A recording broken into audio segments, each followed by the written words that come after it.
Hi welcome to life line. ఊపిరితిత్తుల cancer ఎవరిలో ఎక్కువగా వస్తుంది, దీని లక్షణాలు ఏ రకంగా ఉంటాయి, ఎలా డయాగ్నోస్ చేయాలి, అలాగే దీనికి ఆధునిక చికిత్స పద్ధతులు ఏం అందుబాటులోకి వచ్చాయనే విషయాలు మనకి ఎక్స్ప్లెయిన్ చేసేందుకు మనతో పాటు స్టూడియోలో ఉన్నారు ఒమేగా హాస్పిటల్ నుంచి డాక్టర్ మోహన్ వంశీ గారు. ఆయన అడిగి మరిన్ని విషయాలు తెలుసుకుందాం. Hi sir. Hello ma'am. Sir, ఊపిరితిత్తుల క్యాన్సర్ అనేది ఎవరిలో ఎక్కువగా కనిపిస్తుంది, అసలు రిస్క్ ఫ్యాక్టర్స్ ఏంటి? ఊపిరితిత్తుల cancer it's a very common cancer అండి. ప్రపంచం అంతా కూడా ఊపిరితిత్తుల క్యాన్సర్ని మనం చాలా ఎక్కువగా చూస్తున్నాం. On an average, 1.8 million people are being diagnosed with lung cancer every year. ప్రపంచంలో 18 లక్షల కొత్త క్యాన్సర్ కేసెస్ కనుగొనబడుతున్నాయి. అందులో 16 లక్షల మంది చనిపోతున్నారు ప్రతి సంవత్సరం లంగ్ క్యాన్సర్ వలన. సో అత్యధికంగా కనబడే క్యాన్సర్ లంగ్ క్యాన్సరే. అత్యధికంగా క్యాన్సర్ వల్ల మోర్టాలిటీ కూడా లంగ్ క్యాన్సర్ వల్లనే. భారతదేశంలో కూడా నో ఎక్సెప్షన్. భారతదేశంలోని అన్ని అర్బన్ ఏరియాస్లో కూడా లంగ్ క్యాన్సర్ ఇన్సిడెన్స్ చాలా ర్యాపిడ్గా పెరిగిపోతుంది.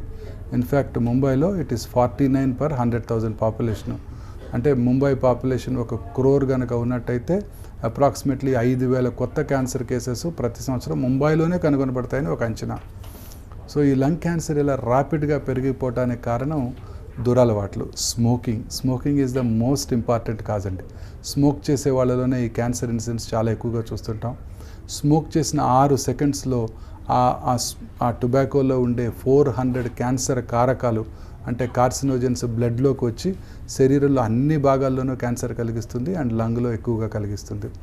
ఇందులో ముఖ్యమైనవి పొలోనియం అనే రేడియో యాక్టివ్ కాంపౌండు, బెంజపైరిన్స్, 1,3-బ్యూటాడిన్స్.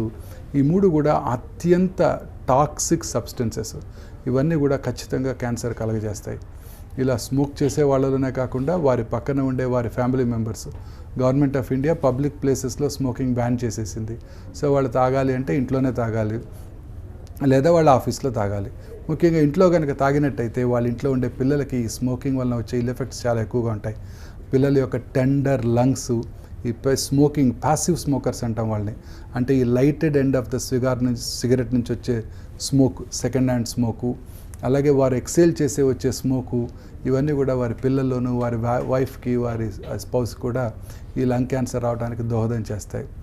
ఈ స్మోకింగే కాకుండా ముఖ్యంగా pollution, automobile pollution, industrial pollution, plastic burn చేసే వచ్చేటప్పుడు వచ్చే కెమికల్ టాక్సిక్ సబ్స్టెన్సెస్, అలాగే రబ్బర్ ఇండస్ట్రీస్లోను, ఆస్బెస్టాస్ ఇండస్ట్రీస్లోను, డై ఇండస్ట్రీస్లోను, కోల్ బర్న్ చేసేటప్పుడు థర్మల్ పవర్ ప్లాంట్స్ దగ్గర ఉన్న వాళ్ళ దగ్గరలో ఈ క్యాన్సర్ చాలా ఎక్కువగా చూస్తుంటాం. అలాగే కోల్ మైనర్స్లో కూడా ఈ క్యాన్సర్ చాలా ఎక్కువగా చూస్తుంటాం.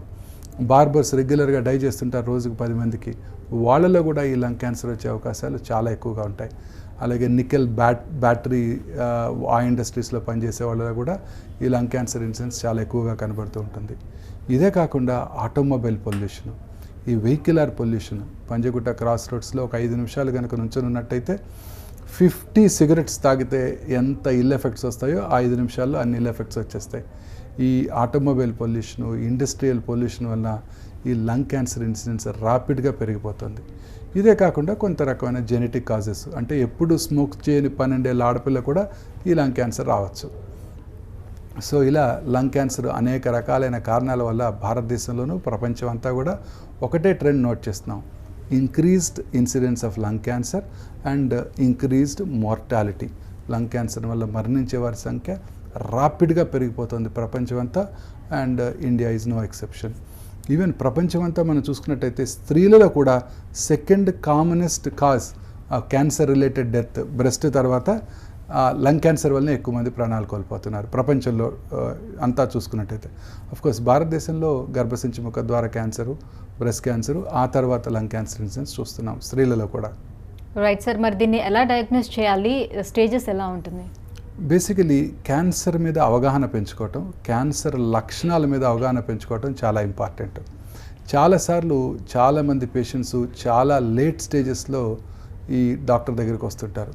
వాళ్ళు అంటూ ఉంటారు, నాకేం సిమ్టమ్స్ లేవు, జస్ట్ వారం రోజులుగా దగ్గుంది, లేకపోతే 10 రోజులుగా దగ్గుంది, లాస్ట్ ఇయర్ కూడా ఇలానే వచ్చింది, నాకేం ప్రాబ్లం లేదు, ఈ దగ్గు మీరేమో లేట్ స్టేజ్ అంటారు ఏంటి డాక్టర్ గారు అంటారు. So it's a silent killer. Lung చాలా కెపాసియస్ ఆర్గన్. లంగ్లో చిన్న నాడ్యూల్ వస్తే అది ఏ రకమైన సిమ్టమ్స్ కలగచేయకపోవచ్చు. ఇన్స్టెడ్ ఆ క్యాన్సర్ శరీరంలో ఇతర భాగాలకు పాగి బోన్ ఫ్రాక్చర్ అవటం, బ్రెయిన్లో చిన్న నాడ్యూల్ డిస్కవర్ చేయటం, ఆ నాడ్యూల్కి ఆపరేషన్ చేయటం, ఆ తర్వాత అది లంగ్ క్యాన్సర్ అని తెలుసుకోవడం కూడా చాలా కామన్గా చూస్తుంటాం. So it's a very silent killer. So అందుకని క్యాన్సర్ మీద లక్షణాల మీద మన వ్యూవర్స్ అంతా కూడా అవగాహన పెంచుకోవాలి. ఇలాంటి లక్షణాలు ఉన్నట్టయితే వెంటనే దగ్గరలో ఉన్న ఫిజిషియన్ దగ్గరికి వెళ్ళి చూపించుకోవాలన్నమాట. మోస్ట్ ఇంపార్టెంట్ ఏంటంటే క్రానిక్ కాఫ్, మానని దగ్గు 4-5 రోజులు ఉంటుంది, మానకుండా వారాల తరబడి ఉన్నట్టయితే ఖచ్చితంగా అశ్రద్ధ చేయకుండా డాక్టర్ దగ్గరలో ఉన్న ఫిజిషియన్ దగ్గరికి వెళ్ళి చూపించుకోవడం చాలా ఇంపార్టెంట్. ఎందుకంటే అది క్యాన్సర్ కూడా కావచ్చు. చాలాసార్లు స్మోకర్స్ ఎస్పెషల్లీ నెగ్లెక్ట్ చేస్తుంటారు. స్మోకింగ్ చేసేవాళ్ళు, ఉదాహరణకి క్రానిక్గా స్మోక్ చేసే వాళ్ళలో స్మోకర్స్ కాఫ్ ఉంటుంది. లాస్ట్ ఇయర్ కూడా ఉండింది ఇలానే కాఫ్. అప్పుడు కూడా డాక్టర్ దగ్గరికి వెళ్ళాను, సిటీ స్కాన్ కూడా చేశారు, ఏమీ లేదన్నారు, బ్రాంకైటిస్ అని చెప్పారు. ఇప్పుడు కూడా అదే ఉంటుందిలే అని అశ్రద్ధ చేస్తుంటారు. సో క్రానిక్ స్మోకర్స్ ఎప్పుడు కూడా అశ్రద్ధ చేయకూడదు. ముఖ్యంగా 30 సంవత్సరాల పాటు కనుక 30 ప్యాక్ ఇయర్స్ అంటాం, అంటే రోజుకు ఒక ప్యాకెట్ చొప్పున 10 సిగరెట్ల చొప్పున 30 సంవత్సరాలు కనుక స్మోక్ చేసినట్టయితే వాళ్ళలో లంగ్ క్యాన్సర్ వచ్చే అవకాశాలు ఎక్కువగా ఉంటాయి. అందుకని వాళ్ళు ముందుగా స్క్రీనింగ్ ప్రోగ్రాంలో జాయిన్ అయినట్టయితే లో డోసేజ్ రేడియేషన్ వచ్చే సిటీ స్కాన్ ద్వారా సంవత్సరానికి ఒకసారి వాళ్ళకి స్క్రీనింగ్ చేయడం కూడా చాలా ఇంపార్టెంట్. సో క్రానిక్ కాఫ్లో ఫ్లెమ్లో రక్తం పట్టడం, దాన్నే హిమాప్టైసిస్ అంటాం, కళ్ళలో రక్తం పట్టడం, అలాగే స్వరము బొంగురు పోవటము, low grade chest pain, fever, low grade fever, unexplained weight loss అంటే బరువు తగ్గిపోవటం, ముఖ్యంగా స్మోకర్స్లోను నాన్ స్మోకర్స్లో కూడా. ఎవరైనా ఏమీ ఎఫర్ట్ లేకుండా వెయిట్ తగ్గిపోతున్నారంటే 100కు 90% ఇప్పుడున్న ప్రివైలింగ్ కండిషన్స్లో అది క్యాన్సరే, ట్యూబర్క్లోసిస్ కాదనమాట. అలాగే బ్రెత్లెస్నెస్, ఆయాసం రావటం, ఇవన్నీ కూడా లంగ్ క్యాన్సర్ లక్షణాలు. హవెవర్ ఈ లక్షణాలన్నీ చాలాసార్లు లేట్ స్టేజెస్లోనే చూస్తుంటాము. అర్లీగా వచ్చినప్పుడు అవి ఏ రకమైన సిమ్టమ్స్ కలగజేయకపోవడంతో చాలాసార్లు 4వ స్టేజ్లోనే డాక్టర్ దగ్గరికి రావటం జరుగుతూ ఉంటుంది. ఒకసారి ఈ సిమ్టమ్స్తో డాక్టర్ దగ్గరికి వచ్చినప్పుడు డయాగ్నోసిస్ చేయడానికి మనం బయాప్సీ పరీక్ష నిర్వహించాల్సి ఉంటుంది. సెంట్రల్ పార్ట్ ఆఫ్ ద లంగ్లో ఉన్నట్టయితే బ్రాంకోస్కోపీ చేసి బయాప్సీ చేయటం, లేదా endoscopic ultrasound guided needle aspiration test, లేదా పెరిఫరల్ పార్ట్లో ఉన్నట్టయితే సిటీ స్కాన్ గైడెడ్ బయాప్సీ. ఈ బయాప్సీ అంటే నీడిల్ బయాప్సీ చేయటం ద్వారా క్యాన్సర్ ఉన్నది లేనిది చాలా ఈజీగా గుర్తించవచ్చు. చాలాసార్లు ప్రజలందరికీ ఈ బయాప్సీ మీదే చాలా అపోహలు ఉన్నాయి. బయాప్సీ చేస్తారా, నీడిల్ పెట్టి దాన్ని కెలుకుతారా, నీడిల్ పెట్టి దాన్ని పొడిస్తే ఆ క్యాన్సర్ అంతా పాకిపోతుంటుంది కదా. 100కి 50 మంది పేషెంట్స్ వాళ్ళ relatives everyday in my OP ఇలా అడుగుతూ ఉంటారు, నీడిల్ బయాప్సీ చేయాలండి, బయాప్సీ చేయడం ద్వారానే మనం ఈ క్యాన్సర్ని గుర్తించవచ్చు అనగానే ఫస్ట్ క్వశ్చన్ ఇదే అడుగుతారు. సో ఇది అపోహ మాత్రమే, ప్యూర్లీ ఎ మిస్కన్సెప్షన్. ట్రూత్ ఏంటంటే బయాప్సీ చేయటం ద్వారానే క్యాన్సర్ని మనం గుర్తించవచ్చు, ఇంకా ఏ రకంగానూ క్యాన్సర్ని గుర్తించడానికి అవకాశం లేదు. బయాప్సీ అనేది చాలా ఎసెన్షియల్ టెస్ట్. బయాప్సీ చేయటం ద్వారా ఇది ఏ రకమైన క్యాన్సరు, ఎందుకంటే లంగ్ క్యాన్సర్లో రకరకాల క్యాన్సర్స్ ఉన్నాయి. ఆ తర్వాత ఇప్పుడు అనేక రకాలైన జెనెటిక్ టెస్టింగ్స్ చేస్తున్నాం, అంటే జెనెటిక్ మ్యూటేషన్స్ ఏమున్నాయో తెలుసుకోవడానికి అవకాశం ఏర్పడింది. సో తద్వారా వాటిని జెనెటిక్గా టార్గెట్ చేయడానికి ఇమ్యూనోథెరపీ, జెనెటిక్ టార్గెటెడ్ థెరపీస్ అందుబాటులోకి వచ్చాయి. ఇవన్నీ కూడా బయాప్సీ చేయటం ద్వారానే సాధ్యపడుతుంది. సో బయాప్సీ పరీక్ష మీద అపోహలు ఉండవలసిన అవసరం లేదు. బయాప్సీ పరీక్ష చేయడం ద్వారా శరీరంలో ఇతర భాగాలకి పాకటం అంటూ ఏమీ ఉండదు. ఇప్పుడు కొత్తగా లిక్విడ్ బయాప్సీ కూడా అందుబాటులోకి వచ్చింది. లిక్విడ్ బయాప్సీ అంటే జస్ట్ ఆ sample of 8 ml of blood తీసుకొని ఆ బ్లడ్ని అనలైజ్ చేసి ఆ బ్లడ్లో ఉండే సెల్ ఫ్రీ డిఎన్ఏని నెక్స్ట్ జనరేషన్ సీక్వెన్సింగ్ మెషిన్స్ ద్వారా వాటిని అనలైజ్ చేసి అందులో ఏ రకమైన జెనెటిక్ మ్యూటేషన్స్ ఉన్నాయి, లంగ్ క్యాన్సర్ ఉన్నాయా లేదా తెలుసుకోవడానికి అవకాశం ఏర్పడింది. అలాగే అదే బ్లడ్లో ఉండే సర్క్యులేటింగ్ ట్యూమర్ సెల్స్ని ఐడెంటిఫై చేసి ఆ ట్యూమర్ డిఎన్ఏని అనలైజ్ చేయటం, ఆ ట్యూమర్ సెల్స్ని ఐడెంటిఫై చేయటం ద్వారా క్యాన్సర్ ఉన్నది లేనిది చెప్పడానికి కూడా అవకాశం ఏర్పడింది. చాలాసార్లు ముఖ్యంగా లంగ్లో చాలా lesion close to the heart, biopsy చేయటం కూడా డిఫికల్ట్ అనుకున్న సందర్భాల్లో ఈ లిక్విడ్ బయాప్సీ ద్వారా క్యాన్సర్ని డయాగ్నోస్ చేయడానికి అవకాశం ఏర్పడింది. ఇలా డయాగ్నోస్ చేశాక నెక్స్ట్ స్టెప్ స్టేజింగ్ ఎవాల్యుయేషన్, అంటే శరీరంలో ఎంత మేరకు ఈ జబ్బు పాకింది అని తెలుసుకోవడం కోసం whole body PET CT scan చేయడం జరుగుతుంది.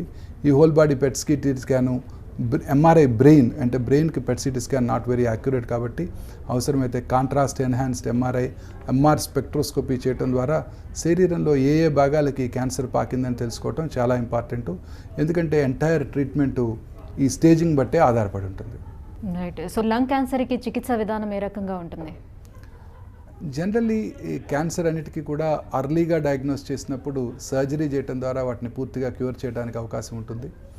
స్టేజ్ 1, స్టేజ్ 2లు అంటే లంగ్ వరకే పరిమితమైంది లేదా లంగ్ పక్కన ఉన్న చిన్న హైలార్ లింఫ్ నోడ్స్ ఇన్వాల్వ్ అయినప్పుడు సర్జరీ చేయడం ద్వారా వాటిని పూర్తిగా క్యూర్ చేయడానికి అవకాశం ఉంది. వచ్చిన లొకేషన్ని బట్టి లోబెక్టమీ అంటే ట్యూమర్ వచ్చిన లోబ్ని తీసేయటం, కొన్నిసార్లు అవసరమైతే లంగ్ ఫంక్షన్ బాగున్నట్టయితే ఎంటైర్ లంగ్ కూడా తీసివేయాల్సిన అవసరం రావచ్చు. దాన్ని న్యూమోనెక్టమీ అంటాము. ఈ సర్జరీ చేయటం ద్వారా సర్జరీ చేసిన తర్వాత ఆ సర్జరీ చేసిన స్పెసిమన్ని పూర్తిగా ఎవాల్యుయేట్ చేసి అవసరమైతే post operative adjuvant radiation chemotherapy ఇవ్వటం ద్వారా లంగ్ క్యాన్సర్ని పూర్తిగా క్యూర్ చేయడానికి అవకాశం ఉంటుంది. కానీ చాలాసార్లు చాలా తక్కువ పర్సంటేజ్ ఆఫ్ పాపులేషన్ అంటే లెస్ దాన్ 5% ఈ ఎర్లీ స్టేజెస్లో డాక్టర్ దగ్గరికి రావడం జరుగుతూ ఉంటుంది. చాలాసార్లు లేట్ స్టేజెస్లోనే డాక్టర్ దగ్గరికి వస్తుంటారు. వీళ్ళకి డయాగ్నోసిస్ తర్వాత స్టేజ్ 3B, స్టేజ్ 4లో వాళ్ళకి జనరల్లీ కీమోథెరపీ ఇవ్వటం ద్వారా వీళ్ళకి ట్రీట్మెంట్ ఇవ్వటం జరుగుతూ ఉంటుంది. ఈ depending on the type of lung cancer, adenocarcinoma అయితే ఒక రకమైన కీమోథెరపీ, స్క్వామస్ సెల్ కార్సినోమా అయితే ఇంకో రకమైన కీమోథెరపీ, స్మాల్ సెల్ క్యాన్సర్ అయితే ఇంకొక రకమైన కీమోథెరపీ, ఇలాంటి ట్రీట్మెంట్స్ ఇవ్వటం ద్వారా వారి లైఫ్ స్పాన్ని సిగ్నిఫికెంట్గా పొడిగించడానికి అవకాశం ఉంది. కొన్నిసార్లు లోకలైజ్డ్గా ఉన్నప్పటికీ వారి ఏజ్ లేదా జనరల్ కండిషను లేదా coincidental morbidities like coronary artery disease అలాంటి కండిషన్స్ ఉన్నప్పుడు వారు ఆపరేషన్కి వారి బాడీ సహకరించదు అని మనం అనుకున్నప్పుడు వాళ్ళకి రేడియేషన్ చికిత్స కూడా ఇవ్వటం జరుగుతూ ఉంటుంది. ఈ రేడియేషన్ చికిత్సలో ఇప్పుడు అనేక రకాలైన టార్గెటెడ్ రేడియేషన్స్ అందుబాటులోకి వచ్చాయి. హైపర్ ఫ్రాక్షనేషన్, యాక్సిలరేటెడ్ రెజిమెంట్స్, ముఖ్యంగా సైబర్ నైఫ్ కూడా అందుబాటులోకి వచ్చింది. చిన్న లీషన్ ఉన్నప్పుడు జస్ట్ 1 డేలో ఫ్యూ మినిట్స్లోనే ఆ లంగ్ క్యాన్సర్ని పూర్తిగా క్యూర్ చేయడానికి అవకాశం ఏర్పడింది. ఇంతకుముందులాగా 30-40 రోజులు కాకుండా జస్ట్ అబౌట్ 4 to 5 డేస్లోనే ఈ లంగ్ క్యాన్సర్ రేడియేషన్ ట్రీట్మెంట్ చేసే cyber knife, stereotactic robotic radio surgery, దీన్నే సైబర్ నైఫ్ అంటారు. ఇది ట్రీట్మెంట్స్ కూడా అందుబాటులోకి వచ్చాయి. చాలాసార్లు టెర్రరిస్ట్ హైడౌట్స్ మీద అమెరికన్ మిలిటరీ టొమహాక్ క్రూయిజ్ మిసైల్స్ వాడుతుంటారు.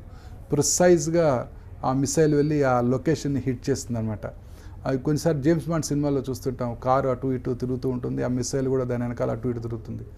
సేమ్ టెక్నాలజీని ఇక్కడ క్యాన్సర్ సెల్ని టార్గెట్ చేస్తూ ఉపయోగించే ఈ సైబర్ నైఫ్ పరికరం చాలా ప్రిసైజ్గా ట్రీట్మెంట్ని మొత్తం ట్యూమర్ మీదే టార్గెట్ చేసే ట్రీట్మెంట్ ఫెసిలిటీ ఈ సైబర్ నైఫ్ ఇప్పుడు మనకు హైదరాబాద్లో కూడా అందుబాటులోకి వచ్చింది.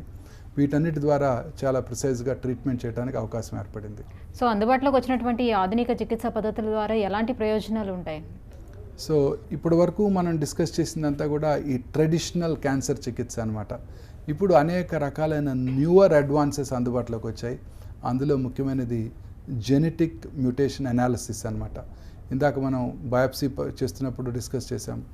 ట్యూమర్ డిఎన్ఏని ఐడెంటిఫై చేసి బ్లడ్లో కానీ ట్యూమర్లో కానీ దాన్ని నెక్స్ట్ జనరేషన్ సీక్వెన్సింగ్ ద్వారా 490 జీన్స్ని అనలైజ్ చేసి ఆ జెనెటిక్ మ్యూటేషన్స్, వాటిలో ఉండే వేరియంట్స్, ఆ మ్యూటేషన్స్ కొన్నిసార్లు చాలా ఉంటాయి. అందులో కొన్ని డ్రైవర్ మ్యూటేషన్స్ ఉంటాయి. అంటే ఏ మ్యూటేషన్ ఈ క్యాన్సర్ని కలగజేసిందో ఐడెంటిఫై చేసి అదే మ్యూటేషన్ని టార్గెట్ చేయటం ద్వారా ఇప్పుడు క్యాన్సర్ని ట్రీట్ చేయడానికి అవకాశం ఏర్పడింది.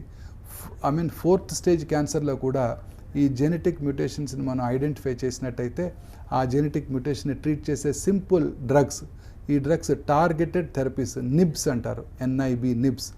ఇవేం చేస్తాయంటే ఆ క్యాన్సర్ సెల్లో సెల్ సిగ్నలింగ్ పాత్వేస్ ఉంటాయి. అంటే క్యాన్సర్ సెల్లో ఒక మ్యూటేషన్ వచ్చి ఆ సెల్ సిగ్నలింగ్ పాత్వేస్ని ఆల్టర్ చేసి ఆ సెల్ విపరీతంగా డివైడ్ అవడానికి, పెరిగిపోవడానికి దోహదం చేస్తుంది. ఆ సెల్ మీద ఉండే ఆ రిసెప్టార్ని కనుక మనం బ్లాక్ చేసినట్టయితే ఆ సెల్ సిగ్నలింగ్ పాత్వేస్ని ఇన్యాక్టివేట్ చేయడం ద్వారా క్యాన్సర్ని మనం తగ్గించడానికి అవకాశం ఉంటుంది. ఇలాంటి ప్రిసైజ్డ్ థెరపీని టార్గెటెడ్ థెరపీ అంటారు. EGFR అంటారు, ఎపిడెర్మల్ గ్రోత్ ఫ్యాక్టర్ రిసెప్టార్ ఒకటి, ALK1 మ్యూటేషను, అలాగే ROS1 మ్యూటేషన్, అలా అనేక రకాలైన HER2 న్యూ మ్యూటేషను, అనేక రకాలైన మ్యూటేషన్స్ లంగ్ క్యాన్సర్లో ప్రస్తుతం ఐడెంటిఫై చేయడం జరుగుతుంది. ఈ నెక్స్ట్ జనరేషన్ సీక్వెన్సింగ్ ద్వారా, జెనెటిక్ టెస్టింగ్ ద్వారా, తద్వారా ఆ మ్యూటేషన్ ఐడెంటిఫై చేసి ఆ మ్యూటేషన్ని టార్గెట్ చేసినట్టయితే అనేక రకాలైన న్యూయర్ మాలిక్యూల్స్ ఇప్పుడు అందుబాటులోకి వస్తున్నాయి. అన్ఫార్చునేట్లీ అవన్నీ చాలా ఎక్స్పెన్సివ్గా ఉన్నాయి. India is a signatory to GATT treaty. అవన్నీ ఇండియాలో మ్యానుఫ్యాక్చర్ చేయలేకపోవటం వల్ల అవి చాలా ఎక్స్పెన్సివ్గా ఉంటున్నాయి. ఈ మాలిక్యూల్స్ ద్వారా లేట్ స్టేజ్ లంగ్ క్యాన్సర్ పేషెంట్స్లో కూడా సిగ్నిఫికెంట్గా వారి లైఫ్ స్పాన్ని పొడిగించడానికి మనకి అవకాశం ఏర్పడింది. ఇవే కాకుండా ఇమ్యునోథెరపీ కూడా అందుబాటులోకి వచ్చింది. ఇమ్యునోథెరపీ అంటే బాడీ యొక్క ఇమ్యూన్ మెకానిజాన్ని పెంపొందించడం. మన బాడీలో ఇమ్యూనిటీ పెంపొందించడానికి టీ సెల్స్ ఉంటాయన్నమాట. ఈ క్యాన్సర్ సెల్స్ ఏం చేస్తాయంటే they are very intelligent, they are more intelligent than scientist. ఈ క్యాన్సర్ సెల్స్ ఏం చేస్తాయంటే అనేక రకాలైన ఫ్యాక్టర్స్ని ప్రొడ్యూస్ చేసి ఆ టీ సెల్ ఇమ్యూనిటీని తగ్గడానికి దోహదం చేస్తాయి. సో సైంటిస్టులు వాటిని ఆ క్యాన్సర్ సెల్స్ సెక్రెట్ చేసే ఆ ఫ్యాక్టర్స్ని ఐడెంటిఫై చేసి దాన్ని బ్లాక్ చేయడానికి మోనోక్లోనల్ యాంటీబాడీస్ మాబ్స్ అందుబాటులోకి వచ్చాయి. ఉదాహరణకి PDL1 అనే సబ్స్టెన్స్ని బ్లాక్ చేసే పెంబ్రోలిజుమాబ్ MAB మోనోక్లోనల్ యాంటీబాడీ, నివాలుమాబ్ ఈ మోనోక్లోనల్ యాంటీబాడీస్ ప్రిసైజ్గా ఈ ఫ్యాక్టర్స్ని మనం టార్గెట్ చేయడం ద్వారా బాడీ యొక్క ఇన్నేట్ రెసిస్టెన్స్ని ఇమ్యూనోథెరపీ పెంచడం జరుగుతుంది. తద్వారా ఈ చికిత్స nibs and mabs is the future of oncology అన్నమాట.